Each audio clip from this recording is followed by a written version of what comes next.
네, 오늘 본문 말씀을 통하여서 하나님의 음성 듣게 되기를 축복합니다. 인생의 터닝 포인트, 전환점에 서 있는 당신에게, 이런 제목입니다. 사무엘상 강의 18번째 시간이고요. 사무엘이 사울왕과 하나님 앞에서 고별 설교, 공식적 고별 설교를 하는 내용입니다. 1절과 2절을 제가 다시 한번 읽어보면, 사무엘이 온 이스라엘에게 이르되 보라, 너희가 내게 한 말을 내가 다 듣고 너희 위에 왕을 세웠더니 이제 왕이 너희 앞에 출입하느니라. 보라, 나는 늙어 머리가 휘어졌고 내 아들들도 너희와 함께 있느니라. 내가 어려서부터 오늘까지 너희 앞에 출입하였거니와. 사울이 암몬에게 대승을 거둔 이후에 사무엘이 길갈에서 사울을 왕으로 세웁니다. 어떤 분들은 질문하기를, 아니 이미 왕으로 선포를 했었지 않느냐, 근데 왜 또 왕으로 세우는 과정이 필요했느냐. 근데 왕으로 선포를 했을 때 저 사람이 왕으로 구실을 하겠냐, 이렇게 비판적인 사람들이 있었잖아요. 그래서 전쟁에서 승리를 하면서 실질적인 역할을 증명해냈기 때문에 그를 공식적으로 세우는 그런 과정을 거칩니다. 오늘 우리가 12장을 읽었는데 11장 마지막 절에 보면, 그래서 길갈에서 사울을 왕으로 세웠더니 사울과 온 백성이 기뻐하였더라. 그러나 단 한 사람은 기뻐할 수가 없었다. 그가 누구였죠? 사무엘. 그래서 사무엘이 일장연설을 하는 내용이 12장에 나오는 겁니다. 다 즐거워하는 거예요. 드디어 우리에게도 왕이 생겼다. 이방 민족들에게 군사적 승리를 우리에게 안겨줄 수 있는 지도자가 생겼다. 그리고 다들 막 환호하고 있는데 사무엘이 찬물을 끼얹습니다. 이제 그 내용이 오늘 본문입니다. 어떻게 보면 정확한 시점이었어요. 왜냐하면 이 순간이야말로 신정에서 왕정으로 넘어가는 역사적인 터닝 포인트, 역사적인 전환점이었기 때문입니다. 1절과 2절에 무슨 얘기를 했냐면, 너희가 요구한 대로 왕을 세웠다. 이제는 내가 아니라 왕이 너희 앞에 출입한다. 너희 앞에 출입한다는 이 표현이 지도자가 돼서 다스린다라는 의미예요. 그리고 내 아들들도 너희 가운데 있다. 왜 이런 말을 했냐면, 그들이 원래 왕을 요구했던 사무엘상 8장 5절에 이렇게 기록되어 있어요. 같이 읽어볼까요? 그에게 이르되 보소서, 당신은 늙고 당신의 아들들은 당신의 행위를 따르지 아니하니 모든 나라와 같이 우리에게 왕을 세워 우리를 다스리게 하소서. 이스라엘 장로들이 사무엘에게 처음에 왕이 필요하다고 요구했던 표면적인 두 가지 이유였어요. 여러분, 세월이 흐른다는 거 인정하지 않을 수 없잖아요. 이제 자신도 내려올 때가 된 거예요.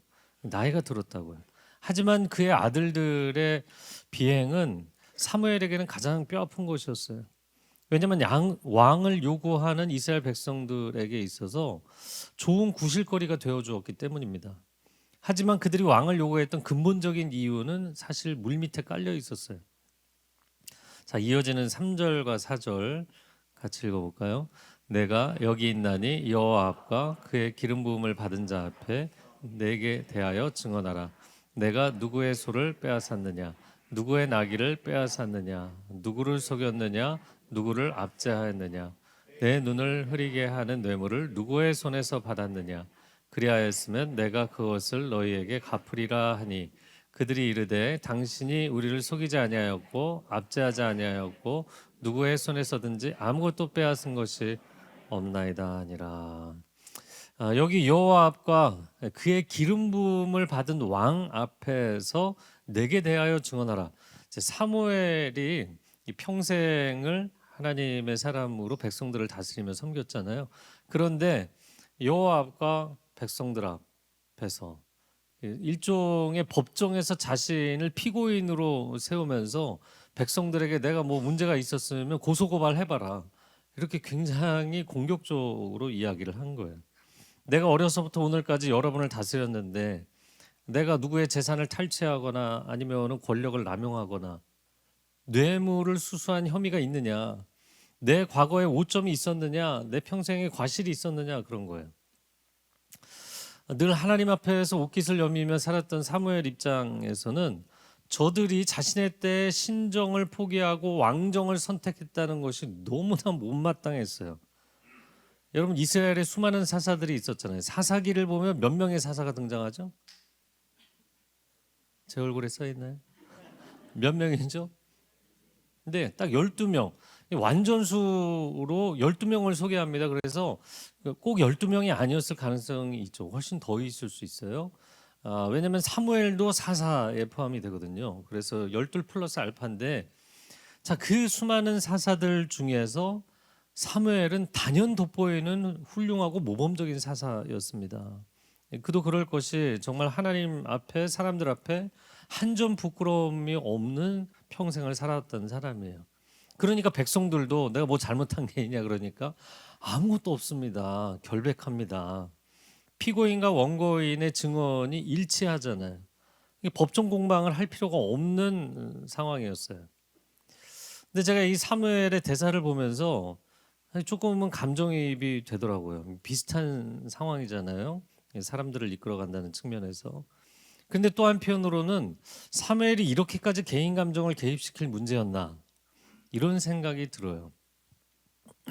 물론 하나님께 큰 그림이 있었죠. 역사적으로 하나님께서 약속의 땅에 이스라엘을 세우시고 그들이 하나님께 순종함으로 이렇게 하나님의 법과 질서를 따르는 백성들은 복을 받는다는 걸 보여주셔서 주변에 있는 민족들이 와, 진짜 저분이 유일한 하나님이시구나 라는 걸 깨닫고 돌아오는, 그래서 이스라엘이 축복의 통로가 되기를 원하셨어요. 자, 그런데 사무엘 시대, 하필이면 사무엘의 시대에 그거를 사람들이 포기하겠다는 거예요. 그러니까 사무엘 입장에서는 자신이 하나님의 꿈을 다 망쳐놓은 것 같은 그런 자책감이 들었던 것 같아요. 근데 아무리 생각을 해봐도 내가 잘못한 게 없거든요, 평생에. 그러니까 사람들에게 감정적으로 굉장히 복받쳐서 이야기를 합니다.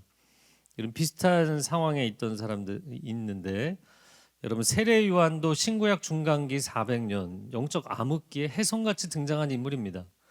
그 세례 요한이 공생애를 시작하는 예수님에게 세례를 주었고, 그리고 예수님을 향해서 세상 죄를 죽어가는 하나님의 어린 양이로다, 그리스도시다, 이렇게 증언을 했던 사람이에요. 그런데 정작 그 자신이 체포가 돼서 감옥에 갇혀서 이제 헤롯에게 죽을 위기에 딱 처하게 되니까 갑자기 영적인 우울과 의심이 찾아옵니다. 그래서 사람들을 보내서 예수님께 뭐라고 이야기를 했어요? 마태복음 11장에 보면 같이 읽어볼까요? 오실 그이가 당신이요. 와, 성령 충만해서 목숨 걸고 예수님을 증언했던 사람이 어떻게 한순간에 이렇게 의심으로 돌아섰을까? 여러분이 분명히 하나님의 부르심을 받았고 사명자로 살아갈지라도 내 인생을 뒤집어 놓는 재난과 격변이 일어나면 사람이 순간 방향 감각을 잃게 돼 있어요. 사무엘처럼 내가 한 일이 모두 실패인 것처럼 보이는, 내가 이 구간 전체를 질주하면서 최선을 다해 왔는데 갑자기 데드엔드를 맞이하게 되면 한순간의 영적인 우울과 한기가 찾아오는 거예요. 그리고 이런 생각이 들죠. 내가 지금까지 뭘 한 거지? 내가 지금까지 살아온 삶이 무슨 의미가 있지? 내가 살아온 삶, 내가 헌신했던 그 모든 순간들이 다 거부되는 거 아니야? 마치 터널 속에 들어가면 이게 전파가 잡히지 않아서 내비게이션이 갑자기 엉키는 것 같은 현상이에요. 근데 세례 요한만이 아니었습니다. 모세도 40년 광야 지도자 생활을 마치고 요단강 동편 모압 들판에서 마지막 고별 설교를 합니다. 제가 어제 이 12장을 묵상을 하면서 모세의 고별 설교인 신명기와 사무엘의 고별 설교인 12장이 너무 유사하다, 이런 생각이 들었어요. 왜냐하면 신명기가 30여 장을 계속 잔소리입니다.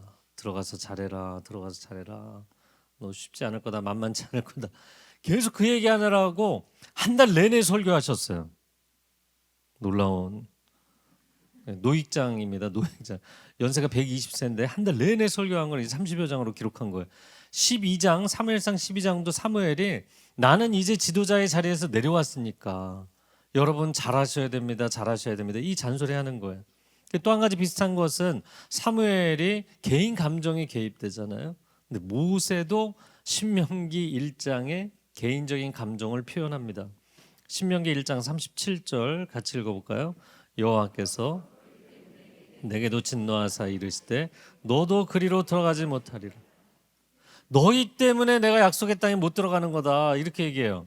이게 맞는 얘기일까요? 뭐 일부 맞는 얘기긴 한데 저는 모세 본인 때문이라고 생각하거든요. 죄송합니다, 모세 할아버지. 왜냐하면 40년 광야 여정을 돌면서 그 시작점인 가데스 바네아에서 약속의 땅에 올라가라. 그런데 백성들이 다 거부하고 난리가 났어요. 불순종을 하는 바람에 40년을 돌게 된 거예요. 근데 40년을 돌아서 여전히 제자리 걸은 가데스 똑같은 지역에서 여전히 백성들이 불순종하고 원망하고 이러니까 모세가 열받아갖고 반석을 2번 내리쳤거든요. 그랬더니 하나님이 성질냈다고 넌 약속의 땅에 못 들어온다. 그래서 성경을 읽다가 은혜파들은 모세가 너무 불쌍한 거예요. 40년 순종하고 한 번 실수했는데 그거 갖고 못 들어가게 하시다니 너무하시다. 근데 저는 모세처럼 리더 역할을 하는 사람이잖아요. 그냥 모세가 딱 거기까지였다고 생각해요. 하나님이 그걸 아셨던 거예요. 왜냐하면 모세가 원래 혈기왕성한 사람이었는데 그 모세의 혈기를 빼시느라고 미디안 광에 몇 년을 집어넣으셨어요? 40년. 40년 모래바람 속에서 혈기가 다 빠져서 나중에는 기운이 없어갖고 사람들 앞에 서서 얘기하는 것조차 두려워하는 사람이 됐어요. 전 체력이 고갈됐다 이렇게 봅니다. 젊은 사람들이 싸우면 아직 기운이 넘쳐서 그런다. 그렇게 얘기하거든요. 여러분, 그 모세가 지면에 모든 사람보다 온유함이 승하더라. 그 정도로 온유해졌다는 거예요. 그 온유한 모세가 40년 동안 수많은 원망과 불평과 불순종을 경험하면서도 다 받아줬는데 어느 날 폭발한 거예요. 하나님이 딱 여기까지다. 너 이제 더 이상은 못한다. 이렇게 보신 거예요. 선발 투수가 경기를 9회 말까지 노히트 노런으로 끌고 갔어요. 그럼 대단한 거잖아요. 같은 팀 동료들이 볼 때도 같은 팀 감독이 볼 때도 이건 너무너무 훌륭한 투수예요. 너무나 고마운 일입니다.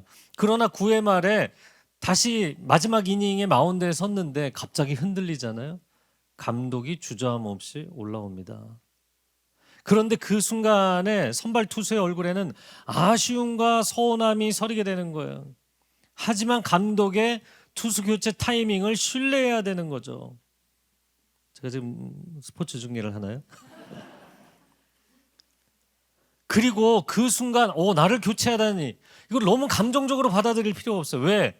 그렇다고 해서 그가 1회부터 9회까지 그렇게 헌신하고 수고한 것을 그거 다 무의미한 거 이렇게 생각하는 건 아니라는 거죠. 제가 이어서 엄마들 얘기를 하려고 하는데 엄마들 마음의 준비를 하시기 바랍니다. 아이를 낳아서 키우는 것만큼 위대하고 숭고한 일은 없다 이렇게 봅니다. 핏덩어리로 태어난 아기를 살려내겠다고 어떻게든 그 아이를 먹이고 입히고 씻기고 재우고 아이가 조금이라도 아프면 어디가 아픈지 얘기를 할 수 없잖아요.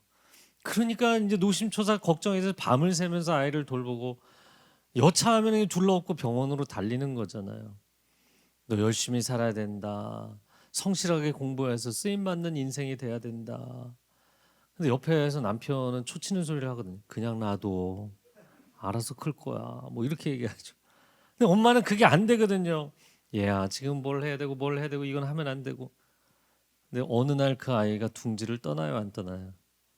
떠나는 때가 오죠. 날아간다고요.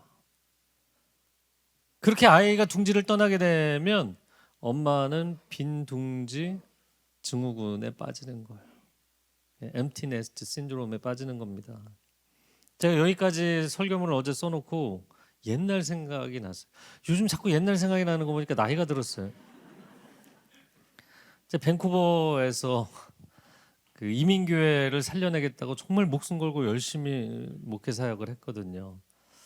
근데 아내는 철부지 아들 둘을 키우느라고 너무 고생을 많이 했어요. 두 아들이 5살, 1살이었는데 주일날이었습니다. 주일날 저는 이제 좀 일찍 출발하고 이제 저희 아내는 아이들 챙겨서 일부 예배 전에 오는데 제가 그날 먼저 출발을 했어요. 근데 일부 예배가 다 끝날 때까지 아내도 아이들도 안 오는 거예요. 그러더니 아내한테 전화가 왔어요. 무슨 얘기냐면 아내가 아이들을 이제 먹이고 준비시켜 갖고 차에 태워서 와야 되는데 큰 아들은 태웠는데 둘째가 안 보이는 거예요. 온 집을 다 뒤졌는데 애가 없어요. 보니까 2층 난간에서 떨어진 거예요. 2층 난간이 레일이 이렇게 있으면 그 사이 애가 작으니까 한 15개월, 16개월이었던 것 같은데 그 사이로 빠져나가서 애가 떨어졌는데 밑에가 돌이었거든요. 근데 이 돌에 머리를 부딪힌 거예요. 근데 그때의 심정을 이렇게 얘기하더라고요. 남편은 예배 중이고 설교를 해야 되는데 도와달라는 소리를 못 하겠는 거예요. 전화를 못 한 거예요. 예배가 끝날 때까지. 그리고는 얼굴이 하얗게 질린 아이를 말도 못하고 애가 이제 의식이 막 사라져 가는데 애를 태워갖고 병원으로 갈 때 아들을 이렇게 잃게 되는구나 그런 심정이었다는 거죠. 벙어리 냉 가슴이죠. 지금은 너무나 놀랍게도 감사하게 멀쩡하게 잘 회복이 됐어요.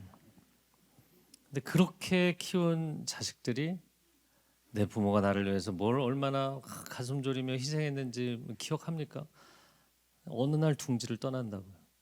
그때 느끼는 엄마들의 이 심정은 굉장히 복잡합니다. 뭐라고 설명할 수가 없는 게 단순히 섭섭한 정도가 아닌 거예요.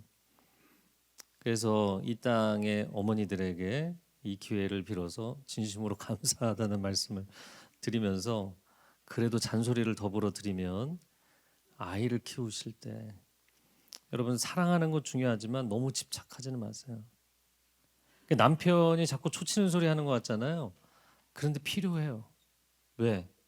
집착하지 말라는 거예요. 애착과 집착은 다른 것이다. 애착은 건강한 관계 형성입니다. 그런데 집착은 건강하지 않아요. 이건 병리적인 거예요. 그래서 여러분이 자녀들에게 너는 내 아들 딸이기 이전에 하나님의 자녀란다. 이 얘기 해주셔야 돼요. 저를 따라해보세요. 너는 내 아들 딸이기 이전에 하나님의 자녀란다. 이걸 아이에게도 계속 얘기해 주시고 자기 자신에게도 계속 선언해 줘야 돼요. 왜냐하면 아이가 전부인 인생을 살다가 아이가 사라지면 뭐예요? 전부가 없어지니까 나는 빈털터리가 되는 거예요. 그리고 공허해지고 허무감이 밀려오고 우울감이 생기는 겁니다. 너는 하나님의 자녀란다. 너는 평생에 내가 옆에 없을지라도 하나님이 너와 함께 하실 거야. 이 얘기를 계속 해줘야만 아이도 살고 엄마도 살게 돼 있어요. 아이가 어느 날 영적으로 사회적으로 관계적으로 독립을 하나요 안 하나요? 해야 될 때가 온다고요. 그런데 오늘날 자녀를 한둘만 낳았고 그 아이에게 너무 과도하게 집착을 하니까 관계가 건강한 분리가 안 되는 거예요. 그리고는 마마보이, 파파걸 생기는 겁니다. 여러분, 여러분의 자녀들이 하나님과 평생을 건강하게 동행하기를 축복합니다. 예전에 어떤 목사님이 이런 얘기 하셨거든요. 예수님이 골고다 언덕을 오르시면서 십자가를 지고서 힘겹게 올라가시잖아요. 그때 예수님의 어머니 마리아가 아들을 바라보면서 이제 십자가에 달릴 아들을 바라보면서 눈물을 흘리고 가슴을 치지만 그냥 가만히 바라보고 있다고요. 한국 엄마들은 그러지 못했을 거다. 로마 군병들이 멱살을 잡고 이놈들아 내 아들을 내놔라 차라리 나를 죽여라 그러면서 막 어머니 진정하세요 막 이러겠죠. 여러분 그러지 마시라는 거예요. 이 길이 아무리 험하고 어려운 길일지라도 하나님이 그 자녀에게 주신 길이면 놔두셔야 돼요. 하나님이 선택하게 하신 길이면 놔두셔야 돼요. 내가 가는 길에 우리 자신도 마찬가지입니다. 아무리 힘들고 아무리 어렵고 아무리 고통스러워도 하나님이 내게 맡겨주신 사명의 길이면 가는 거예요. 그것이 인생의 결단인 것입니다. 이어지는 5절 말씀 같이 읽어볼까요? 시작. 너희가 내 손에서 아무것도 찾아낸 것이 없음을 여호와께서 너희에게 대하여 증언하시며 그의 기름 부음을 받은 자도 오늘 증언하느니라 하니 그들이 이르되 그가 증언하시나이다. 사무엘이 자신의 결백을 백성들이 대답하게 만들었고 하나님도 왕도 증언하지 않느냐. 사무엘은 어려서 성전에 바쳐진 인생이잖아요. 그러니까 정말 어려서부터 평생을 그냥 공생애와 같은 삶, 개인의 삶이 아니라 퍼블릭 라이프, 공생애를 계속 살아온 거예요. 그러니까 그렇게 헌신을 했는데 백성들에게 버림을 받으니까 배신감이 이만저만한 게 아니었어요. 그 순간에 자기증명 욕구가 올라온 겁니다. 여러분, 인간의 자기증명 욕구는 긍정적인 부분도 있어요. 그것 때문에 열심히 살게 되니까. 그러나 부정적인 측면도 많습니다. 여러분의 인생의 중요한 전환점, 터닝 포인트에서 자기 증명 욕구를 느끼는 분들에게 세 가지를 권하고 싶어요. 첫 번째는 저를 따라해서 하나님이 다 알고 계십니다. 내가 누구인지, 내가 어떤 인생을 살아왔는지 하나님은 다 알고 계세요. 너무 그거를 해명하려고 애쓰지 마라. 두 번째, 사람들이 뭐라고 평가를 하든 간에 내가 누구인지, 어떻게 살아왔는지 가장 정확하게, 정직하게 알 수 있는 사람, 두 번째, 자기 자신이다. 여러분, 100% 비치고 100%다 잘하는 인생은 없잖아요. 명함이 다 있죠. 그러니까 감사한 거는 감사하고 회개할 거는 회개하면 돼요. 정직하게 자기 인식을 가져가면 된다. 왜 사람들이 그래서 저는 성격 유형상 있는 그대로를 좋아하는 사람이니까 요즘 어려 보여, 예뻐 보여 이런 걸 왜 좋아하는지 모르겠어. 듣기 좋잖아요. 근데 정직한 자기 인식. 그냥 내가 50대가 됐구나. 내가 나이가 들었구나. 그냥 정직한 자기 인식. 이게 좀 필요하다. 세 번째, 여러분이 어떤 일을 시작할 때 사람들에게 환심을 사기 위해서 너무 무리한 공언을 하지 마세요. 공약을 남발하지 마세요. 어떤 일을 마칠 때 너무 구차한 변명을 하지 마세요. 초라해집니다. 안 좋은 말로 구질구질해집니다. 그러지 마세요. 리더의 자리에 오르는 일도 굉장히 어려운 일이지만 그 리더의 자리에서 건강하게 내려오는 일이 훨씬 더 어려운 일이에요. 그래서 모두가 하는 말이 유종의 미를 거두셔야 됩니다. 유종의 미를 거두셔야 됩니다. 이 얘기를 하는 거예요. 제가 성경 통독하면서 모세도 사무엘도 세례요한도 이렇게 다 인생의 전환점에서 개인 감정이 개입됐는데 그래도 가장 담담하게 받아들인 사람이 사도 바울이더라고요. 어떻게 이 사람은 이렇게 낙심하지 않고 자기 동역자들이 자기를 배신하고 자기는 감옥에서 죽음을 맞이하는데 이렇게 담담하게 당당하게 그 길을 받아들였을까? 저를 따라해보세요. 오직 예수. 여러분 예수 그리스도를 본받으시기를 바랍니다. 바울은 예수님 본받은 거예요. 근데 예수님도 생애를 생각해 보니까 십자가에 달리시기 직전에 겟세마네 동산에서 어려워하셨어요? 안 어려워하셨어요? 본인 마음도 어려워하셨어요. 이게 사람들에게 표현을 안 하신 거죠. 사랑하는 백성들에게 배신을 당하고 그렇게 헌신했던 제자들에게 또 버림을 당하고 사랑하는 아버지 성부 하나님으로부터도 버림을 당하는 순간이 십자가의 순간이에요.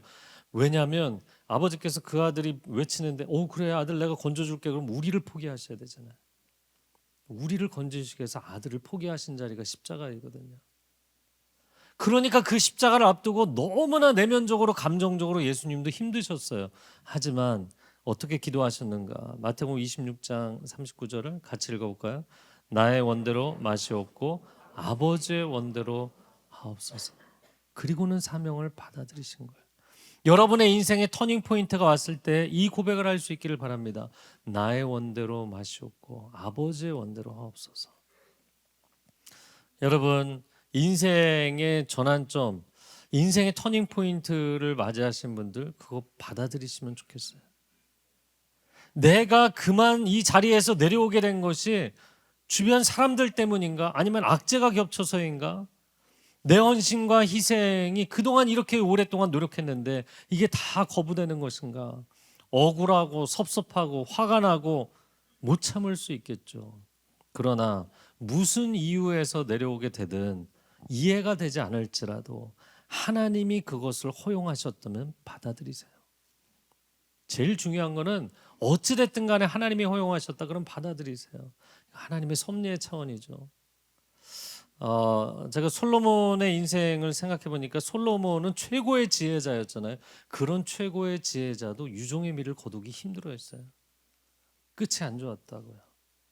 모세도 감정적으로 힘들어했어요. 사무엘도 감정적으로 힘들어했어요.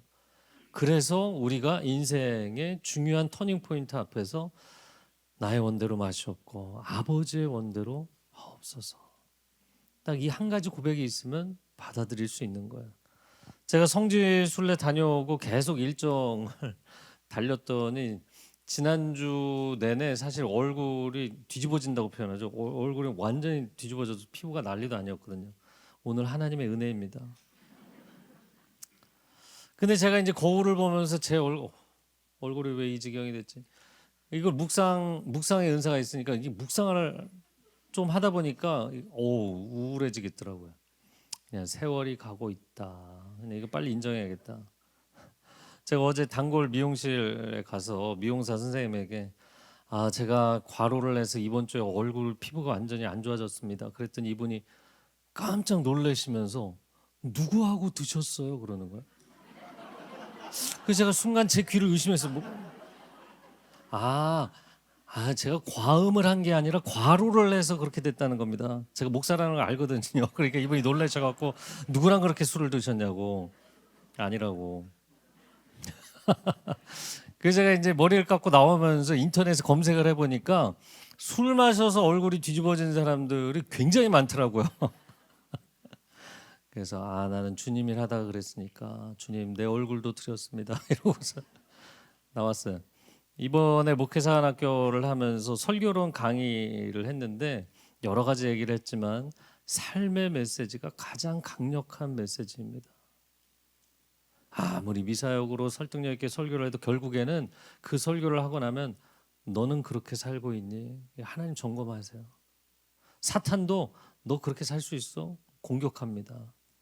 반드시 삶의 테스트가 오게 돼 있거든요. 여러분 사무엘도 마찬가지고 저도 여러분도 마찬가지입니다. 여러분이 터닝 포인트 가운데 들어갈 때 또 나올 때 내가 이거 잘해낼 수 있다고 저 뭘 할 수 있겠어. 그런 사람들 앞에서 너무 과도하게 자기를 부풀릴 필요도 없고 그냥 삶으로 증명하면 되는 거예요. 여러분이 그 자리에서 스텝다운 내려올 때 저 사람이 한 게 뭐가 있어. 사람들이 손가락질을 한다 할지라도 이제 힘을 잃게 됐잖아요. 나를 무시한다 할지라도 내가 그동안 살아온 삶으로 증명한 것이 그 외에는 굳이 여러 가지 설명을 할 필요가 없다. 그것으로 만족할 수 있어야 된다. 6절과 7절 같이 읽어보겠습니다. 사무엘이 백성에게 이르되 모세와 아론을 세우시며 애굽 땅에서 인도하여 내신 이는 여호와이시니 그런즉 가만히 서 있으라. 여호와께서 너희와 너희 조상들에게 행하신 모든 공의로운 일에 대하여 내가 여호와 앞에서 너희와 담론하리라. 가만히 서 있으라. 이렇게 얘기한 것은 꼼짝마 이런 뉘앙스예요. 왜냐하면 자신의 정의로움을 1절부터 5절까지 쭉 설명했잖아요. 그리고 나서 그 빌드업한 위에 하나님의 공의로우심을 증명하고 싶었어요. 너희를 애굽에서 불러내신 분, 너희를 이 땅에서 편안하게 살게 하신 분, 너희를 모든 압제자들의 손에서 건지신 분이 누구시냐? 여호와 하나님이 아니시냐? 그래서 9절 말씀해 보면 그들의 하나님 여호와를 잊은지라 여호와께서 그들을 하솔 군사령관 시스라의 손과 블레셋 사람들의 손과 모압 왕의 손에 넘기셨더니. 그래서 세계 민족을 이야기하잖아요. 지도상에 보시면 북쪽으로 하솔, 서쪽으로는 블레셋, 동쪽으로는 요단 동편의 모압. 딱 세 개만 들었어요. 근데 주변의 모든 민족들하고 전쟁을 치렀어요. 대표적으로 북쪽, 동쪽, 서쪽을 이야기한 것은 사방에서 너희가 어려움을 당하지 않았느냐. 그런데 그들 가운데서 건져내신 분이 하나님이시다. 근데 너희가 그 하나님을 거부하는 것이다. 이 얘기를 하는 거예요. 11절에서 13절 읽어보겠습니다. 시작. 여호와께서 여룹바알과 베단과 입다와 나 사무엘을 보내서 너희를 너희 사방 원수의 손에서 건져내사 너희에게 안전하게 살게 하셨거늘 너희가 암몬 자손의 왕 나하스가 너희를 치러옴을 보고 너희의 하나님 여호와께서는 너희의 왕이 되심에도 불구하고 내게 이르기를 아니라 우리를 다스릴 왕이 있어야 하겠다 하였도다. 이제 너희가 구한 왕 너희가 택한 왕을 보라. 여호와께서 너희의 왕을 세우셨느니라. 5대 사사인 여룹바알 기드온이죠. 그리고 베단, 8대 사사 입다, 그리고 나 사무엘까지 하나님의 구원의 손길로 쓰임 받지 않았느냐. 그런데 너희는 너희의 구원자, 너희의 왕 대신 하나님을 거부하고 스스로 왕을 세우겠다고 고집해서 세운 것이다. 그러니까 백성들이 사무엘을 거부한 것인가, 하나님을 거부한 것인가? 사무엘은 마음에 서운함은 있었지만 자신이 권력을 내려놓아서 서운한 게 아니었어요. 그 백성들이 하나님과 멀어질 것이 심히 걱정이 되었던 것입니다. 여러분, 인생의 터닝 포인트에서 내 감정이 개입해서 내가 섭섭한 것인지, 아니면 내가 지금 하나님을 생각하고 있는 것인지. 제가 밴쿠버를 떠날 때 조금은 섭섭한 부분도 있었어요. 제가 정말 생명을 쏟아부었던 곳이기 때문에. 그러나 제 마음 가운데 충만하고 자유했던 것은 정말 하나님께서 놀라운 은혜와 영광을 나타내셨거든요. 그리고 한 가지 기도 제목은, 하나님, 남아있는 이 교회와 성도들이 지속적으로 하나님을 의지할 수 있게 해주십시오. 여러분, 인생의 터닝 포인트에서 자신을 변호하고 싶은 것인가, 아니면 하나님 편에 서서 하나님 변호하는 것인가, 그 태도에 따라서 여러분이 지금까지 살아온 내 인생의 주인공이 나였는지 아니면 하나님이셨는지가 드러나는 거예요. 인생의 중요한 그 변화의 시점에 내가 중요한가 아니면 하나님이 중요한가, 여러분, 인생의 전환점에서 다시 한번 기억하시기 바랍니다. 저를 따라해보세요. 하나님이 다 알고 계십니다. 하나님 다 알고 계세요. 두 번째는 내가 나를 정직하게 알고 있고, 세 번째, 이 얘기는 역사가 평가할 것이다. 이 얘기를 쓰고 싶었던 것은, 여러분, 건강한 재평가를 받고 싶다면 시간이 걸려요. 조급해하지 마세요. 조급하게 그래도 내가 이렇게 헌신했는데 어떻게 나를 이렇게 평가하냐, 그런 얘기 하지 마세요. 그래서 사회에서도, 일터에서도, 가정에서도, 교회에서도 사연이 길어지는 사람은 내면의 치유가 아직 덜 된 사람이다, 이렇게 얘기해요. 모든 걸 얘기할 때 사연이 길어지는 사람들이 있어요. 여러분, 회복이 필요한 거죠. 그래서 큐티 나눔 방장들을 교육할 때 그런 얘기합니다. 새로운 멤버가 1시간, 2시간 본인만 혼자 막 얘기하려고 하는 분들이 있어요. 그러면 몇 번은 그냥 놔둬라.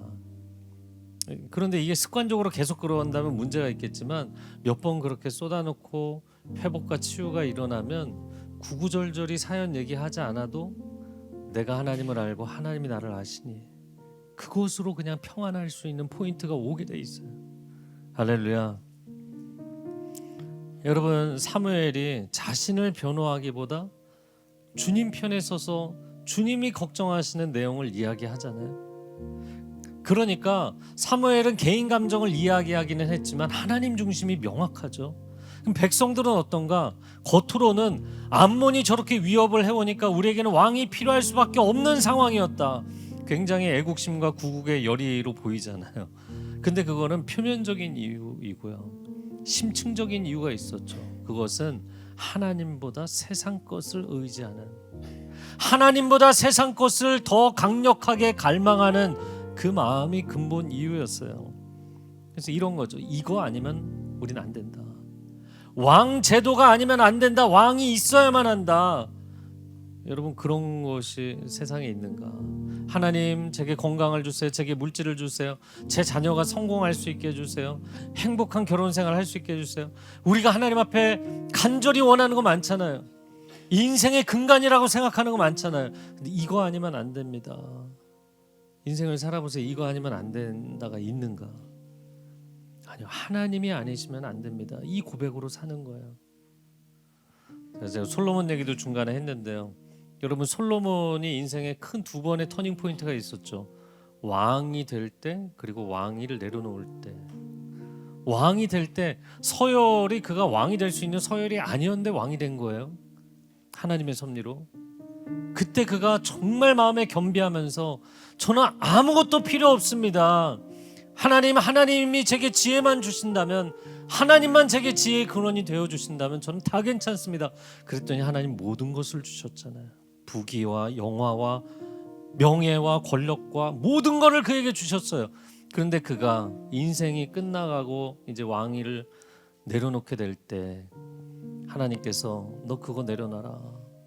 우상들이 너무 많아지지 않았니? 너가 나보다 중요하게 생각하는 게 너무 많아지지 않았니? 그거 내려놔라. 못 내려놓는 거야. 못 내려놓는 거야. 그래서 하나님과의 관계를 내려놓잖아요. 그리고 나서 그의 나라가 엉망이 됩니다. 두동강이 납니다. 여러분, 내 인생에 나는 이거 아니면 안 됩니다. 내가 붙잡고 매달리고 하나님 앞에 기도할 때 하나님 뭐라고 말씀하시나? 일단 내려놔라. 하나님 아니면 안 됩니다로 기도 제목이 바뀔 때까지 하나님을 기다리시는 거예요. 하나님 뜻을 따르겠습니다. 하나님의 선하신 뜻을 따르겠습니다. 나의 원대로 마시옵고 아버지의 원대로 하옵소서. 그 고백을 할 수 있는 사람에게 하나님 모든 좋은 것을 허락하세요. 근데 하나님을 신뢰하지 못하면 아니요, 하나님 계획 듣고 싶지 않고요, 제가 원하는 거 주세요. 하나님과 멀어질지라도 제가 원하는 걸 주세요. 이스라엘 백성들이 그런 태도를 갖고 있는 거예요. 이 시간 기도하겠습니다.